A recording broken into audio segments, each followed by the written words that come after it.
Hey everyone, welcome to Buzzing About Romance, a quick shot of romance. I am Becky, and joining me for this episode is Leah. Hi, Leah. Hi, Becky. So on this episode of A Quick Shot of Romance, we are reviewing Start Us Up by Lexi Blake. This is book one in the Park Ave Promise. This is also the first full-length novel from 1001 Dark Nights and Blue Box Press. Yeah, but these ones, they're not calling them 1001 Dark Nights. They're just going with the Blue Box Press label. Okay, so this is a smaller imprint press. Mm-hmm. It's like it's a boutique press. We'll link the synopsis of the book in our on the shelf show notes at buzzingaboutromance.com. Release date for this is August 8th of 2023. Tropes, close proximity, co-workers, found family, grumpy sunshine, opposites attract. She's the boss. She's the boss. Yes. I don't know if it's really co-workers though, because but they're working on the app together. Yeah, but I guess maybe. We have thoughts, guys. Me too. This series name is Park Ave Promise. They are standalone, single first-person point of view. Put out percentage, 49%. Yes. So there is an audiobook. Neither one of us listened to the audiobook, though. No, we did not. So it's Maxine Mitchell and Joe Arden, which is always a great pair-up. Is it in duet, I wonder? It must be, because it's single first person point of view. So you do so the characters are Heath and Ivy, and you do not get Ivy's point of view. So if this Joe's in it, it would have to be duet. Well, no, you get Ivy's point of view. You do not get Joe, or you do not get Heath's. Right, that's what I said. No, you said the other way around. Oh, did I? Yeah. Sorry. That's okay. Well, I meant that we only get the heroine's point of view. So they must duet it. Must be a duet. He must speak his parts out loud, which I don't love duet. I don't think I've ever listened to a duet audiobook. I did for an LB Dunbar Christmas book that was Stella and Teddy, and I didn't love it. But I wonder if I'd like it with Joe and Maxine, because I really do like the two of them together. I like them together. I think they their voices blend really well. Yeah. And they have. So I wonder if maybe it was a different, because you listen to Real and it was like that whole cast one, and you really enjoyed that. I did. I like full cast. I did that with Kim Lorraine's Mate Games. Because there's lots of different voices in that book too. Maybe it was the voice blend though. Maybe. Okay, is there a third act breakup? Yes, there is. Okay. So part of the reason that we tell you this is with a boutique traditional publishing is this did not feel like a Lexi Blake book. It doesn't. Now, she has written with 1001 Dark Nights and her Master and Mercenaries world, and they read the same way as her full-length novels that she indie publishes. I love those books. I didn't love this one because as I was reading the book, it didn't feel like a Lexi Blake book. It felt like a traditionally published women's fiction dabbling in romance book for me. It had romantic elements, but it was absolutely women's fiction. It wasn't closed door. There were scenes on page, but the story... There were two, which again, it threw me off because Lexi Blake, I mean, she has a whole town of thruples. Right. And then she has a BDSM club and then some. And so it missed the mark for me a little bit. And I think had I went into this book and not known she was the author, I really would have enjoyed it. But I went into it with the thought of I love Lexi Blake's writing of this and this and this. And I didn't get that on this book. No, I was really underwhelmed. It was quality. The book was well written. There were no editorial mistakes. There was no consistency issues. I do think the pacing was a little stuttered at times. Well, I felt like it was very drug out as well. Agreed. It's not a super long book, but there was a lot happening in short amount of time. And I felt like some of the scenes that happened over like a few hour period were very drawn out. And I was sad when I finished the book because I really wanted to love it. And I did enjoy the book. It was a good story. The premise of it was good. The heroine, like she had this really great journey of character development and growth in her path. And actually her mother, like there was a side story with her mom that really resonated with me a lot. But you're right, underwhelmed is a good way to describe it. Yeah. The cover is a cartoon cover and it's very cute, Mm-hmm. but it didn't feel like a romance. So our heroine's name Mm-hmm. is Ivy Jensen. Yes. She's a rising star in the tech world. When her company goes under, and it's Yeah. due to her ex-boyfriend, who's now her Mm-hmm. ex-boyfriend. They were Yes. working together at the time, and he did some shady shit. Yeah. He was the CFO of the company. She was like the brains behind the whole process. And he he was he's a shifty guy. Well, and so Ivy is returning home. She's left Silicon Valley. She's coming home to New York, and She moves she's in with her mom. yeah, she moves in with her mom. And this was a lot of her personal journey of Mm-hmm. rebuilding, redefining who she is, claiming back her power and not falling prey or victim to a smooth talker.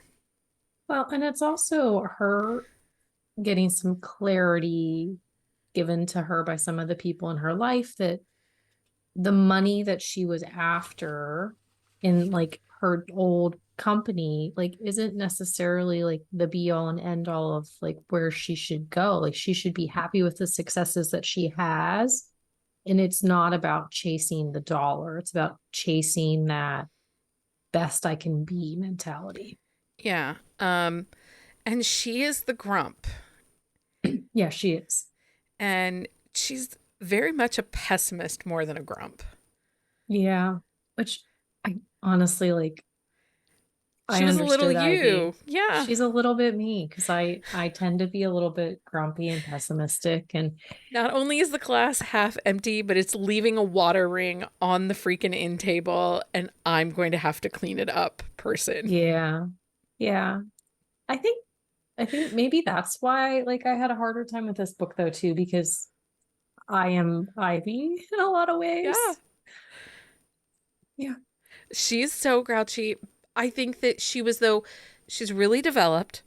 And through the whole story, her journey makes sense. Hmm. It was really a lot about self discovery, self acceptance, figuring out what your true joy is, Yeah. which is very much themes in women's fiction. It is. Well, and so there's this whole side story too, like with her mom. So her mom even like is not the most demonstrative person. Her dad passed away when she was young. Her mom has never really dealt with his passing in the sense where it's been years and she's still in this kind of depression about it. And I mean, if you've ever lost a really significant person in your life, which I'm sure everybody has, but that type of person, like a significant other or a child or something like that, it really sticks and sticks in a way that you're not expecting. And it hits in ways that you don't expect when you don't expect it. And so it's one of those things where she dealt with it, but she also was not the happy-go-lucky one of the two in that relationship. And Ivy, her relationship with her mother really was affected by that. And that's part of the whole growth of the story as well. It's like Ivy coming to terms and her mom coming to terms with their relationship and how they they don't fix their relationship because it really didn't need fix. They just needed a better understanding of each other. And I really love that part of the story as well. Yeah. Um, so our hero in this book is Heath Mariano. And I think I texted you at one point and was like, oh my God, he's such a beta. Oh, you did. You asked me because you asked me if I had finished it, and I hadn't at the time. You're like, he is the like beta like I've ever read, and he Such, really is. And But I wonder if we had gotten Heath's point of view, if we would have felt he was still such a beta. I just kept waiting for him to not only be the voice of reason, but the strength and to show some conviction Mm-hmm. and not just be kind of, Passive. yeah. And she kind of shits on him a little bit. Yeah, she does. Well, and because she's a strong personality. When she gets an idea, she goes full throttle, like pedal to the metal. This is how it's gonna be. And he's like, okay. Yeah. It was But a, it's his company and his idea, and but he just wants to code. Like he doesn't want any decisions or anything like that. And he is very beta. yeah. And his comfort is coding and his Mm-hmm. computers, and that is where his happy place is. Um, so yeah, I get it. I get it. Mm-hmm. I'm married to a tech guy, but I just wanted him to have a little bit more backbone. I do too. And but like I said, I think if we had gotten more Heath from Heath's perspective, we might have had a better understanding of why he was that way. And I Maybe. think that was part of my issue with him is why was he such a passive guy? Why was he okay with just kind of sitting back and letting her take the reins? But I will say his grandmother was a delightful character. She's a sassy little Italian woman who like her love language is food, as many Italian grandmas is, and I just loved her so much. She was great. So the what brings them together is Ivy and Heath are set up by her best friend Harper. Mm-hmm. Heath is working on a matchmaking app. His grandmother is a legendary, super successful matchmaker in her neighborhood in NYC. Mm-hmm. And he wants to start a company where he matches couples up using his grandmother's formula. And Ivy sees a bigger picture. She sees a bigger Yeah. picture of we could use this for restaurants and we could use Mm-hmm. this for movies and entertainment. Yeah. And yes, grandma, when grandma is on the page, she steals the show every time. She does. Well, Like, and there's a really funny scene later in the book where things happen and she's like, yeah, you do you. Like you need to do that, you take care of that. yeah, I love with the that whole couch. piece. Uh-huh. And all I want to say is Yes. the Davenport. I really wanted her to say, Mm-hmm. it's a nice Davenport. Like, that was just the Yeah. kind of grandma she was. But she was this grandma who like she wasn't this passive old lady. Like she gave some hard truth. She gave some insight. She was a dynamic character on the page. And I really love that. Because sometimes like when you throw those grandparents or those types of characters in there, they're almost like They're just comic fodder. relief. Yeah. They're like fodder, but she wasn't. Like she had a purpose. She had like her moments and she totally stole the page every time. So and this is a me thing. I don't know that it's an everybody else thing. Pop culture references in books drive me batty Mm-hmm. There were a lot in this one. to the point that it ages a book and it takes me out of the book. Mm-hmm. Well, but even the way in which the story plays out with all of the focus on the AI and like that is how they're like building these apps. Like that is the here and now. Like who knows where we're gonna be in 3 years? Because 3 years ago, AI like it was there, but it wasn't there at the same time. So 3 years ago, this would be like a really far-fetched like idea. And then in 3 years, is it even going to be a thing anymore? Because it's like with all the hubbub of AI in general. And so I I didn't like how focused everything on like in this was on the fads of life right now. Right. So like there's tons of Taylor Swift and Harry Style references. And while that's great if you love those, they're cute. Mm-hmm. I'm not in that place in my life. My children are not those kinds of people that are listeners to those. It has no relevance to me. So every time it came up on page, it took me out of the story and I kind of groaned a little bit. Like, Well, eh. honestly, I I might be in the minority here, but I don't think I have ever listened to a full Taylor Swift song in sequential order.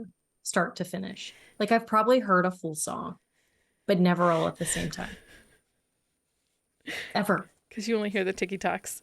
I hear the ticky talks, but like she's talented, but I just don't love that kind of music. And so like if I hear it, I'll skip it. And my kids don't really listen to that stuff either. And so it's like it's not a big deal. And so I've listened to full songs, just not together.